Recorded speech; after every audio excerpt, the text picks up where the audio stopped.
10 de abril de 2017. Hoje é uma data muito especial para todos nós aqui da Champion. Para falar sobre essa data, eu estou recebendo o Dr. Flávio Rocha, nosso diretor-geral. Seja bem-vindo, Dr. Flávio. Obrigado, Roger, e obrigado a você que tem a paciência de assistir a gente. 10 de abril de 2017. Que data é essa em especial para a gente? Então, 10 de abril é a data do nascimento do professor Uriel Franco Rocha, meu pai. Foi o fundador da Champion, né? E hoje, ele, se tivesse vivo, ele estaria fazendo 100 anos. Então, puxa, realmente é uma data muito importante para nós, porque ele nos deixou em 2005, mas o legado dele, né? O tipo de jeito de atacar o problema de parasitose continua sendo a nossa linha mestra.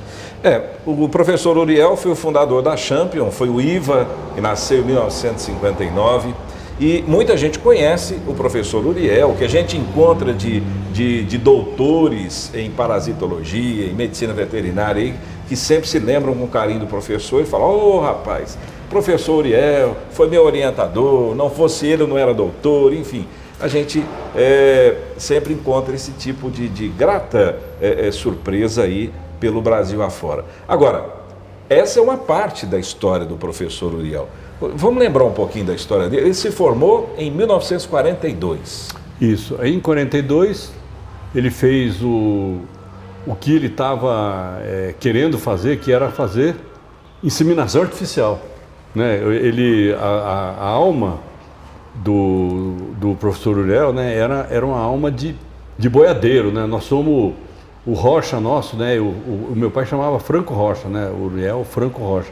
Então ele tinha Rocha do meu avô e Franco da minha avó, que é da família, né? Junqueira Franco de Barretos, né? Então ele tinha alma de pecuarista, né? Então o que ele queria quando ele se formou era trabalhar em melhoria da zootecnia, né? A melhoria da raça do zebu, que ele sentia claramente que ia ser uma coisa revolucionária.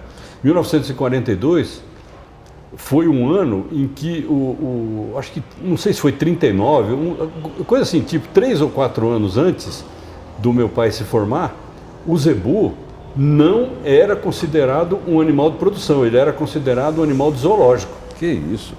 Então, o nosso Nelore de hoje, que está aí, hoje é predominante no Brasil, na época não tinha, assim era... Não, ele era um animal, o primeiro zebu, não tenho certeza se é Nelore, eu acho que não é Nelore, acho que é Guzerá.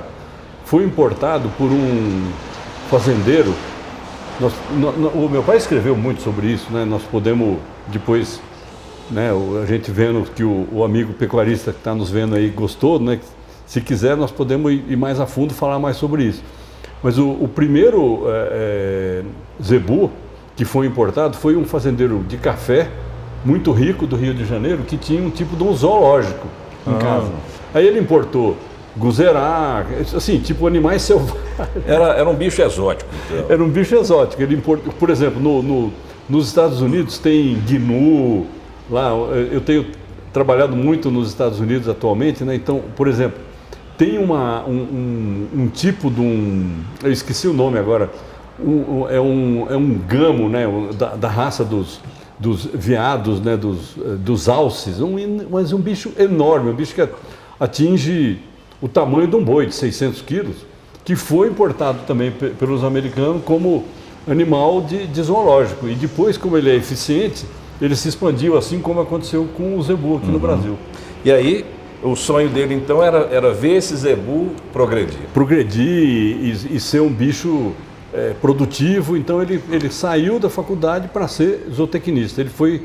Aí ele fez, né, ele sempre conta e tem alguns vídeos dele, que ele foi trabalhar com um parente nosso lá de Uberaba chamado Dalvo Rodrigues da Cunha, que tinha uma empresa chamada Cuia, né, que era a Companhia Uberabense de Inseminação Artificial. Então ele trabalhava, e na ocasião, em 42, o bicho, né, o zebu da moda era o gir, valia uma fortuna, um gir valia uma fazenda, né? Então eles trabalhavam eles compraram, o seu Dalvo tinha comprado um gir muito valioso, mas muito velho, que já estava com dificuldade de fazer monta natural, né?